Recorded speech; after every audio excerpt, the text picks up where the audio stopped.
दोस्तों, आपका दोस्त नबील आज फिर हाजिर है और आज का मेरा टॉपिक है एंटरप्रेन्योरशिप। लास्ट टाइम हमने एंटरप्रेन्योरशिप पे सेशन सना कादरी के साथ किया था। हमने उनकी एड वॉच जो उनका स्टार्टअप है, एडटेक स्टार्टअप है, उसको डिस्कस किया था। आज मैंने अपने दोस्त इब्राहिम ज़हीदी को इनवाइट किया है जो कवर करेंगे अपने बिजनेस की जर्नी। बैंकर थे, यूबीएल से वाबस्ता थे काफ़ी अर्से, चार्टर्ड अकाउंटेंट हैं बाय प्रोफेशन, और फिर बैंकिंग एक्सपीरियंस के बाद कैसे वो फुल टाइम बिजनेस की तरफ आए, उनकी जर्नी कैसी रही, उनको आज हम डिस्कस करेंगे।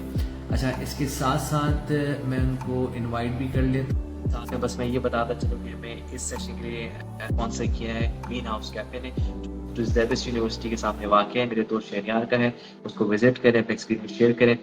GH25 डिस्काउंट कोड है, डिस्काउंट अवेल करना मत भूलिएगा। 25% डिस्काउंट मिल रहा है आपको। विजिट करें, अपना एक्सपीरियंस शेयर करें और डिस्काउंट एंजॉय करें।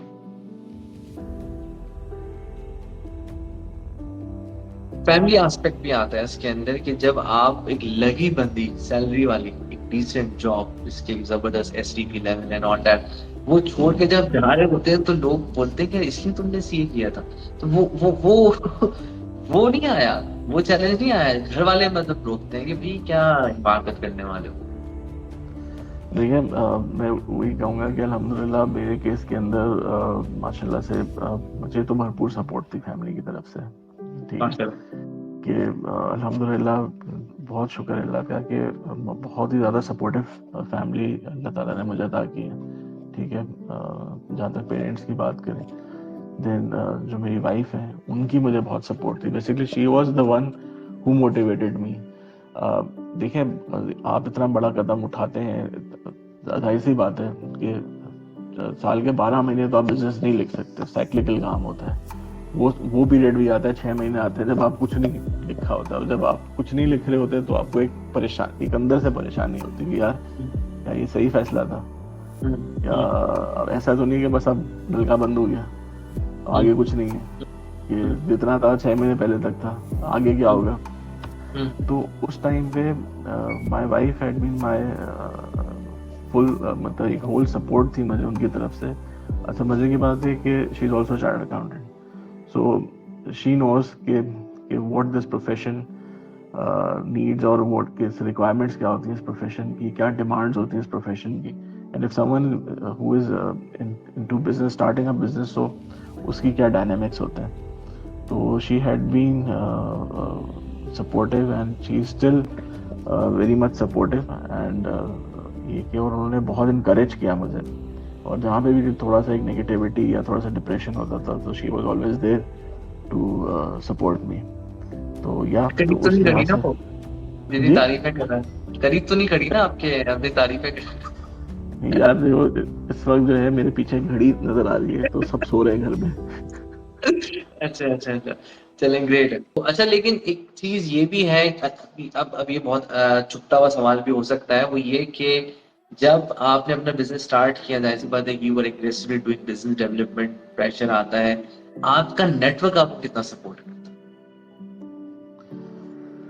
दोस्त अहबाब तो उनका होता है, कुछ अननोन लोग भी होते हैं, लेकिन होते फैटर्निटी के अननोन लोग होते हैं। आप जाते हैं तो दोस्त अहबाब ने कैसे रिस्पॉन्ड किया, और जो अननोन लोग थे जिनसे अभी तक मतलब अप्रोच आपको इसी हवाले से किया, उन्होंने फैटर्निटी को देखे हुए हमारा एक भाई आ रहा है, हमारे बैकग्राउंड से आ रहा है, इसको सपोर्ट कैसा रहा अभी तक पाकिस्तान से बंगलोर? देखिए, मिक्स्ड ही होता है वैसे।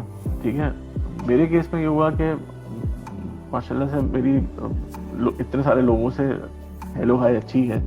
कुछ बहुत अच्छे क्लोज फ्रेंड्स हैं, कुछ बहुत अच्छे कोइंसिडेंसेस हैं। ठीक है, कुछ के साथ काम किसी ना किसी तरीके से किया है। और माशाल्लाह से ये कि मैं कहता हूँ कि सीए की जर्नी मेरी माशाल्लाह ऐसी वर्सटाइल रही है कि हर तरह का, हर बैचेस के साथ जो है ना कहीं मैं टकरा हूँ। तो ये कि कहीं ना कहीं किसी ना किसी तरीके से नेटवर्क जो है काफ़ी रहा है। अच्छा देखिए, अब ये समझने की ज़रूरत है कि हर सबकी कुछ ना कुछ लिमिटेशन होती है, एंड उस लिमिटेशन को हमें थोड़ा सा एक्नॉलेज करना चाहिए, अगले के शूज में भी रख के सोचना चाहिए। ऐसा नहीं है कि आप जाएंगे और आपका नेटवर्क जो आ जाओ, इब्राहिम साहब है मेरे बड़े अच्छे दोस्त हैं, IFRS 16 दे दो इनको कंपनी का। ठीक है, ऐसा नहीं होता। ठीक है, उस जो सामने बंदा बैठा है उसकी भी कुछ तकाजे हैं जॉब के, वो भी बेचारा एक्सपर्ट है। ये बात समझने की जरूरत है। ठीक है, उसके भी कुछ केपीआईज हैं जो उसने मीट करने हैं, ठीक है, कि भाई सही है वो कंपनी का ही एक्सपेंस होता है, लेकिन ये कि वो ऐसे बैठा होता है कि ये उसका अपना जाती पीएनएल है और जितनी वो बचाएगा उसको, हालांकि बोनस वोनस शायद उस तरह से नहीं होता, बट एटलीस्ट वो कुछ प्रेशर्स होते हैं, ठीक है. So one needs to realize these kind of things. If one of your friends is there in a finance director, a company or a controller or a CFO, so maybe उनके कुछ चीजें होंगी.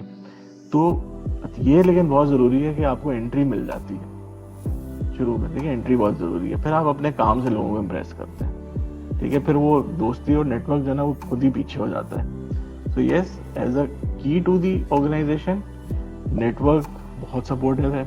और in fact बहुत सारे लोग हमारे ऐसे हैं कि जिनसे मेरी मुलाकात कभी भी नहीं थी, पहली दफ़ा सऊदी के अंदर मुलाकात हुई और माशाल्लाह ऐसा ज़बरदस्त रिलेशन बना हुआ है. और ये कि ऐसी ऐसी चीज़ें मुझे आ रही होती हैं उनकी तरफ से कि यार देख लो, ये भी कर लो, वो भी कर लो. मैंने कहा भाई ये नहीं है मेरे पास. अरे किसी के साथ करके कर लो ना, डिलीवर कर दो. तो मतलब वो इतने ज़्यादा सपोर्टिव हैं कि कुछ छोड़ते भी नहीं है. कि तो ये कि बहुत मुख्तलिफ, अच्छा बहुत कुछ अपने बहुत करीबी दोस्त भी रहे कि बिजनेस के अंदर तो 5 साल से रहे, 5वें साल आगे उन्होंने कोई असाइनमेंट जो है वो इंट्रोड्यूस कराया. तो अब वो बहुत करीबी दोस्त हैं, वो पहले भी कर सकते थे, लेकिन ऑब्वियसली वो टाइम उस तरीके से नहीं आया. तो जब उनको मौका मिला तो उन्होंने किया. तो ये भी है कि जरूरी नहीं है कि वो उसी टाइम जाके सब आपको अकोमोडेट करें. टाइमिंग होती है हर चीज की. तो ये कि लेकिन अकोमोडेट इन 5 सालों में मैं समझता हूँ कि सबने कर ही दिया किसी ना किसी कैपेसिटी के अंदर. तो ये चीज रुकती नहीं है, चलती रहती है.